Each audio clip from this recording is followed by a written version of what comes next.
अस्सलाम वालेकुम नाजरीन, मैं Asad Abbas Bhatt advocate high court हाजिर खिदमत हूँ कुछ नई कानूनी इन्फॉर्मेशन के साथ जो शायद आपके इल्म के अंदर इजाफा कर सकती है। नाज़रीन, आज हम बात करेंगे कि जनाब अक्सर ये शिकायत आती है कि जनाब डॉक्टर ने नेगलिजेंस कर दी, डॉक्टर की वजह से हमारा जो बंदा है वो मज़ीद बीमार पड़ गया, या डॉक्टर की जो है वो कोताही की वजह से बंदा जो है खुदा ना खास्ता उसकी डेथ हो गई।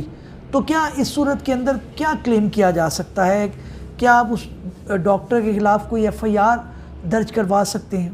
क्या उसका लाइसेंस जो है उसको जो है वो सस्पेंड किया जा सकता है या कैंसिल किया जा सकता है? आपके पास उसके ख़िलाफ़ हर्जाना फ़ाइल करने का कोई रेमेडी मौजूद है? आप क्या कर सकते हैं?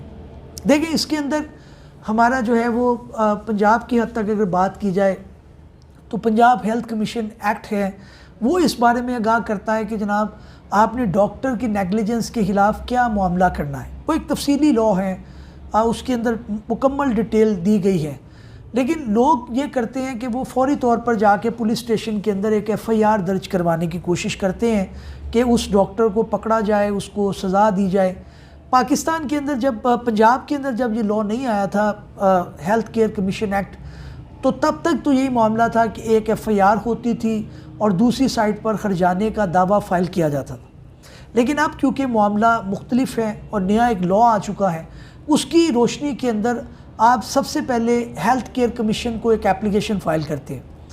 अगर एक शख्स था, वो डॉक्टर के पास गया, उन्होंने कोई गलत मेडिसिन दे दी, कोई टेस्ट जो मेडिकल टेस्ट होते हैं वो गलत कंडक्ट कराए, या टेस्ट कराए बग़ैर जो है वो कोई इंजेक्शन लगा दिया, तो उस सूरत के अंदर बंदे की अगर डेथ हो गई या हालत बिगड़ गई तो फिर क्या होगा? फिर आपने सबसे पहले काम ये करना है कि आपने पंजाब के अंदर अगर आप मौजूद हैं तो आप हेल्थ केयर कमीशन एक इदारा है, उसको आप एक एप्लीकेशन फ़ाइल करेंगे और अपनी तफसील पूरी बताएंगे। हेल्थ केयर कमीशन जो है वो फिर डॉक्टर को नोटिस करते हैं और दोनों पार्टियों के जो शवाहिद हैं वो अपने सामने मंगवाते हैं। उनका एक पूरा बोर्ड बैठता है और वो एक्सपर्ट होते हैं इसके अंदर कि वो बताएं कि इसके अंदर वाकई डॉक्टर की नेगलिजेंस है या नहीं है।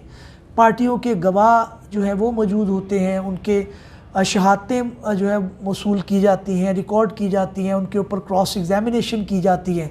उसके बाद इस नतीजे पर पहुंचा जाता है कि जनाब आया इनके ख़िलाफ़ कोई एफआईआर होनी चाहिए या इनके ख़िलाफ़ कोई जो है लाइसेंस के मुतल्लिक इनकी कैंसलेशन या सस्पेंशन होनी चाहिए। फिर वो उनका जो इदारा है जो लाइसेंस इशू करता है उनको वो लिखते हैं, यानी कि जो है वो हर इदारा है पूरे पाकिस्तान के अंदर। पहले डेंटल एसोसिएशन होता था, मेडिकल एंड डेंटल एसोसिएशन, अब जो है वो पाकिस्तान मेडिकल बोर्ड है गालबन, वहाँ पर वो हेल्थ केयर कमीशन रिकमेंडेशन देते हैं। लेकिन इसके अलावा आप एफआईआर तो नहीं कटा सकते डायरेक्टली, अगर वो रिकमेंड कर दें तो फिर आप कटवा भी सकते हैं। लेकिन आप एक कॉम्पनसेशन का दावा भी फाइल कर सकते हैं, यानी कि आप एक हर्जाने का दावा कि जनाब ये शख्स जो है इसकी उम्र जो है वो तकरीबन 25 साल थी, ये इतने पैसे कमाता था, वो इतने पैसे कमा सकता था, इसके एजुकेशन बैकग्राउंड इतना था, इसके इतने लवाहिकीन हैं, उनको फिर वो डॉक्टर के ख़िलाफ़ फिर एक एविडेंस देना पड़ता है और वो केस एक अलग चलता है, सिविल कोर्ट के अंदर ये मुकदमा चलता है। तो तब जाके उसके अंदर वो मामला तय पाता है कि आया डॉक्टर की नेगलिजेंस थी, उसकी वजह से एक ख़ास मरीज़ की जो है वो जान चली गई या उसको कोई नुकसान पहुंचा या उसको कोई फ़ाइन होना चाहिए, तो वो फिर चीज़ चलेगी। अब इसके अंदर एक दो चीज़ें मज़ीद इम्पॉर्टेंट हैं, वो ये है कि जनाब कौन जो है वो दावा फ़ाइल कर सकता है। दावा जो है वो हमेशा जो मतवफ़ी है, जो पेशेंट फोत हो गया, उसके लवाहिकीन फ़ाइल कर सकते हैं और वो कोर्ट को बता सकते हैं कि जनाब इसके अंदर ये मामला हुआ, ये हुआ, ये हुआ। और बाहर वाला कोई शख्स नहीं कर सकता, भाई नहीं कर सकता, फादर नहीं कर सकता, बच्चे करेंगे क्योंकि वो उनके लीगल एड्स हैं और उनको ही कॉम्पनसेशन मिलेगी। हाँ, हेल्थ केयर कमीशन के अंदर एप्लीकेशन की हद तक फादर भी दे सकते हैं, भाई भी दे सकते हैं। अगर बच्चे छोटे हैं तो वो उनके जो है वो गार्डियन के तौर पर जो है वो उनको दे सकते हैं। नाज़रीन, इस उम्मीद के साथ कि हमारी ये काविश आपको पसंद आई होगी, नए भी लोग में हाज़िर खिदमत होंगे। तब तक के लिए इजाज़त दीजिए। अल्लाह।